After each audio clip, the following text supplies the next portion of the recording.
I made so many mistakes while setting up this month in my bullet journal, and I'm going to show you both what I did and how I corrected those mistakes. But before we get into that, let's get into the supplies that I am using. I am using this beautiful sticker kit from Plannerface, which is called Christmas Magic, and it came in the Plannerface Advent last year. There are still a few ready to ship Plannerface Advents if you want to pick those up. I do PR for Plannerface, so I get a discount for promoting for her, but that discount is not eligible on the Advent. But if you wanted to pick up any of her other journaling kits, you can use Tilly to save 10%.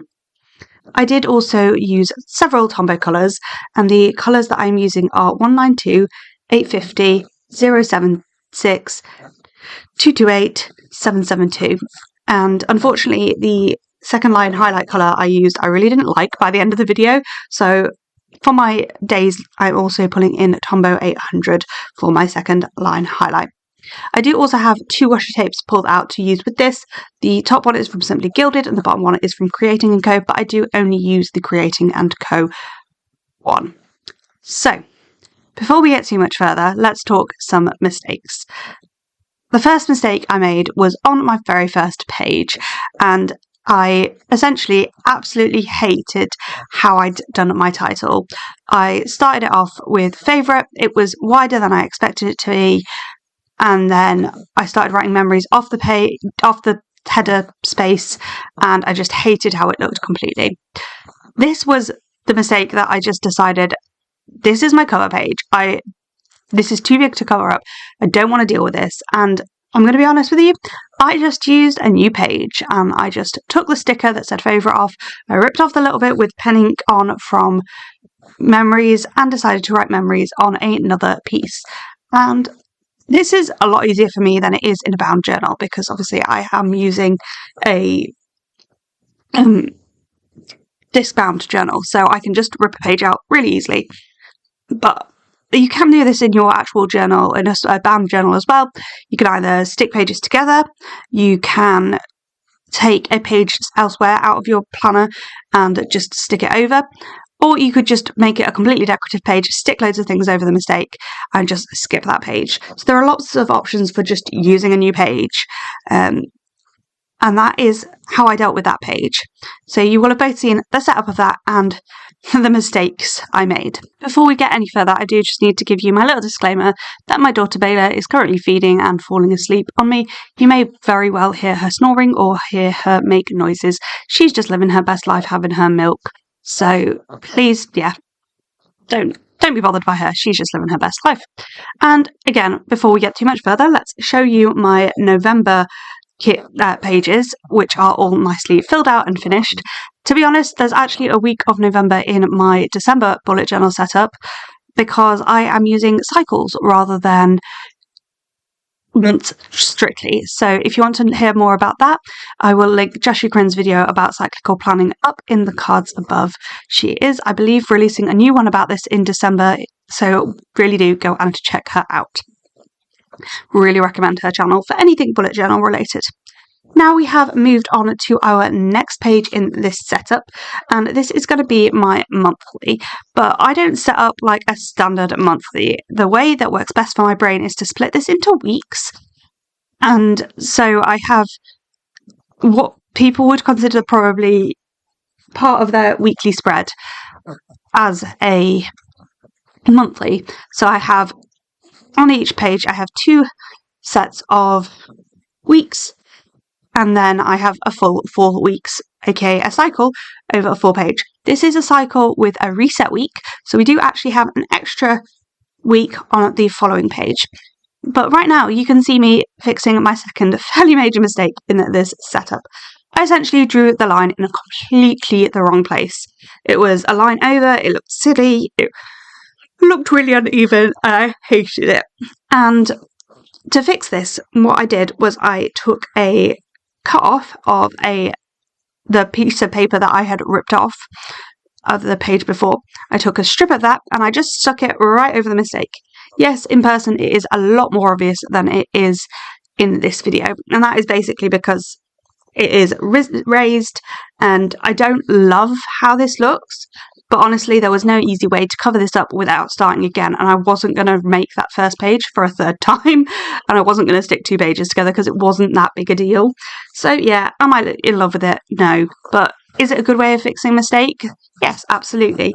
And obviously, the thicker your paper is, the more obvious this is going to be. Lots of people also use sort of sticker paper and things like that are a little bit thinner than, particularly than like 160 GSM paper. The paper I am using is 120 GSM, so it does still have a little bit of weight to it, but it isn't quite as thick as the 160. But yeah, you could use sticker paper and things like that as well.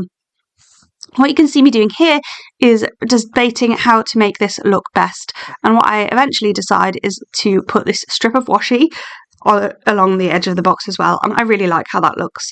The mistake isn't that obvious once you sit here and look at it. Once it's nice and filled in, it is like you can see it, but it's not the most obvious thing in the world. Could I have made the strip of paper a bit thinner and made it less obvious? Yes, I could, but I didn't. So we're just going to go with it. So that is sort of the basis of this spread set out. Sorry, I am very yawny today, but I'm going to do exactly the same, and you don't need to watch that, so we're going to do a little bit of editing magic here, and there we go. We have the second page nice and ready as well, and we're just going to go through now and pop the days of the week in, Monday through Sunday. I regret writing through S. I wish I'd written the date number instead, but it is what it is, and I am just gonna deal with it. And now I'm going to just set up this again on that last page, but I'm going to move the box for the days of the week right up to the top of the page, so I've got space at the bottom to write in reset week, which is what this week is. It is the last week of December, last full week of December. And then my new year will technically start on the 28th, 29th of December, whatever that Monday in December is. Let me just have a quick check. The 29th of December is when my 2026 is going to start, which I know sounds a bit bizarre, but it is what it is.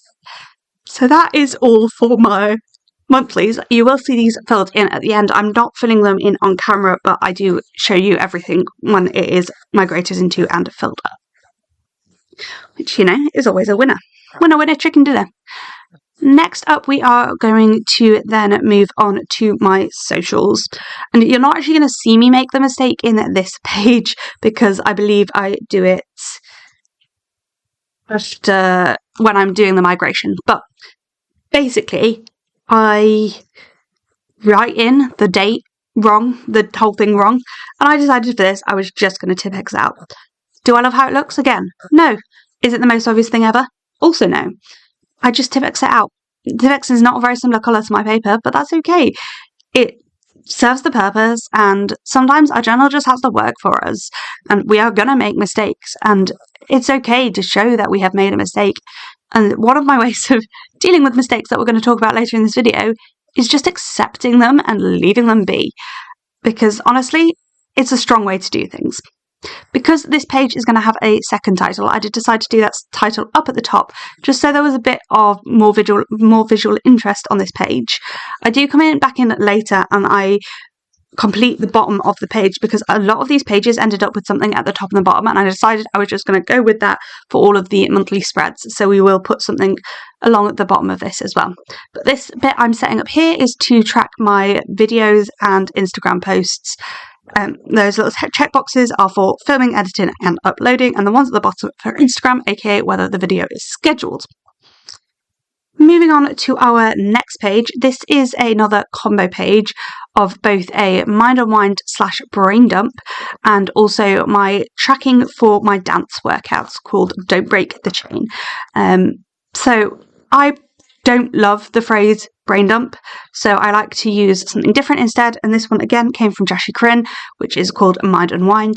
She also uses something called a trigger list to try and trigger those thoughts, but to be honest, at this point a lot of this list was just migrated from previous ones, so I didn't feel like I needed anything like that. By the way, I have really sped up the second line highlight / highlighting using that Tombow to make lines in this video because you do not need to see that in real time. So here you will have seen me made my third error of this, and that is essentially that I just kind of messed up the D in the middle. And this one I decided to fix using a white paint marker.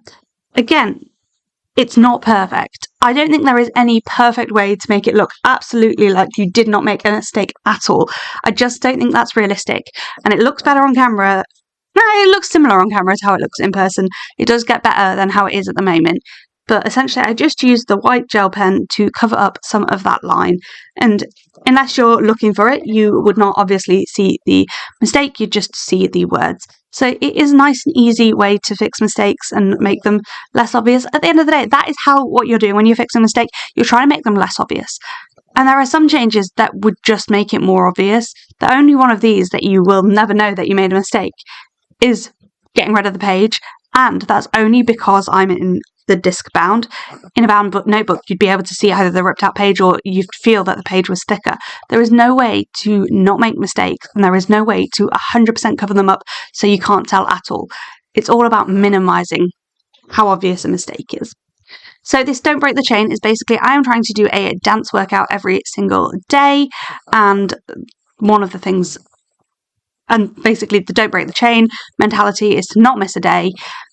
All I have to do to get that tick is one dance workout, so it's not like it's really hard work, it's just one dance, so 2.5 minutes, 3 minutes of workout, and that's all I need to get that tick. Moving on, we have my action steps page. This is essentially taking the action steps of my goals and tracking them in my planner. Previously, I have split this into 3 sections, which were projects, tasks, and weekly. I have changed how I did this. I instead realised that wasn't quite working. The projects were too big and I didn't feel like I was making enough progress. Even with a little progress bar, it just didn't feel like I was doing anything. So instead, what I've done with those bigger projects that are all the same action is I have broken them down. So for example, one of the things that I've actually already done, hooray, we are on day 5 of this cycle by the time you're seeing this video. But anyway, was sorting out the bookshelves in our living room to essentially stop Bayla being able to get to books she shouldn't be able to get to, and also to just re-alphabetize my books, because when my cleaners cleaned my shelves, they put them back not in alphabetical order and it was winding me up. So I fixed those 2 things and I broke it down into 4 shelves because I felt like that was an actionable step.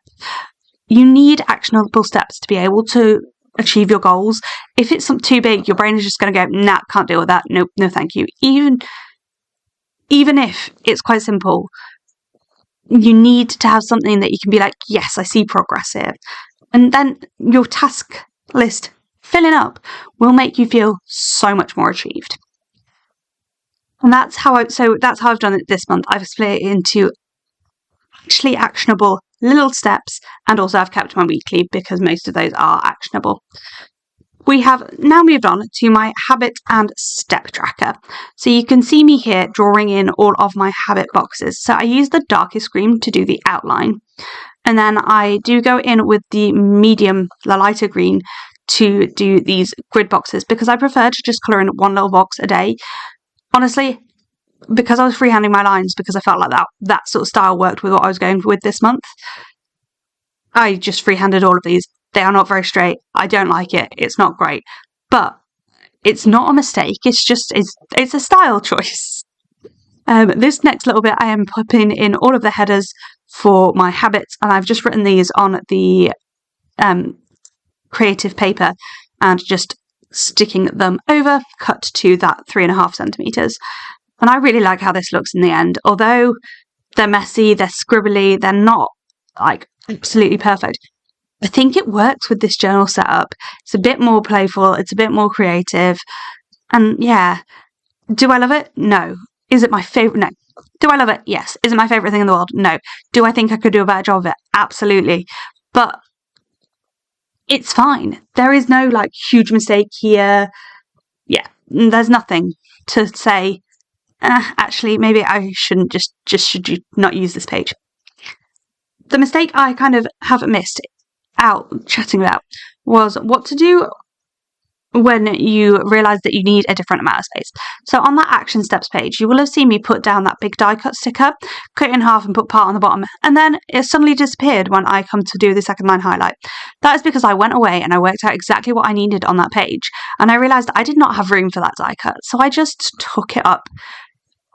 It left a bit of a rip in the page because it was that die cut sticker rather than removable matte paper or anything, but it was fine. By the time I have every second line highlighted and stuck some more stickers down over the bit where the main body of it was, you cannot tell at all. Again, either covering stuff up or peeling up stickers where they're in the incorrect place, particularly if you're using removable mat, works so well. It's one of my favourite ways to cover mistakes, is to just hide them with stickers. And that is pretty much that page set up. So we are moving on now to my gifts and planner setup page. So this has on the left a full list of everybody I need to buy Christmas presents for, their budget if we do a family secret Santa that has like a specific budget. So if we've got a price, it's there, and there is a column for having an idea, having bought it, it having arrived, wrapping it, and having either posted or given it, or have it ready, posted or give if it's on like one of my family. And so I've just got a long list there of everybody that I'm buying gifts for, and that will do just nicely. Then on the right I have the different bullet journal setups / planner setups I want to finish before the end of the year. And in this one I have a decor plan? Have I planned out what I'm gonna do, either on paper or on the Excel planner spread planner that I have? Have I done it, and have I migrated into it? Not all of these will need necessarily all of those steps, but some of them need each of those steps. So that's kind of how I did this page in the end. And then we are on to the very final page of this setup, because I am just doing dailies, so I didn't set any of them up with you because I'm setting them up day by day as we go. And basically I had this extra page.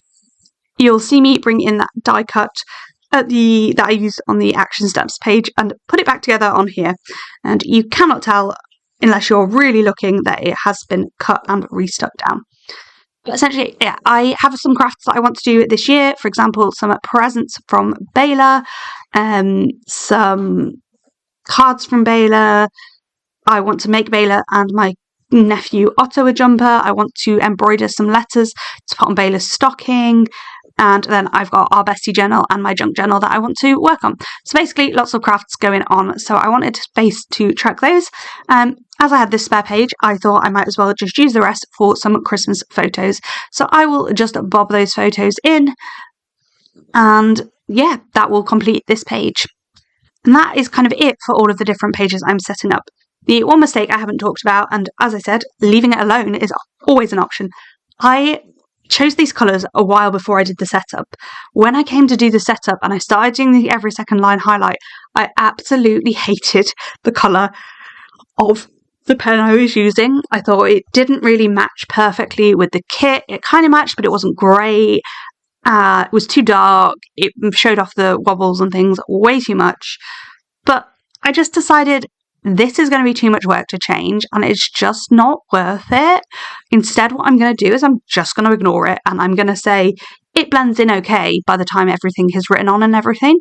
But yeah, could it be better if I'd used a different colour? Yes. What I have decided to do is in my dailies is I switched to the pink that I used last month, which is much, much paler and isn't as like in your face. Does it work as well? I'm actually not sure which I prefer now, like looking back.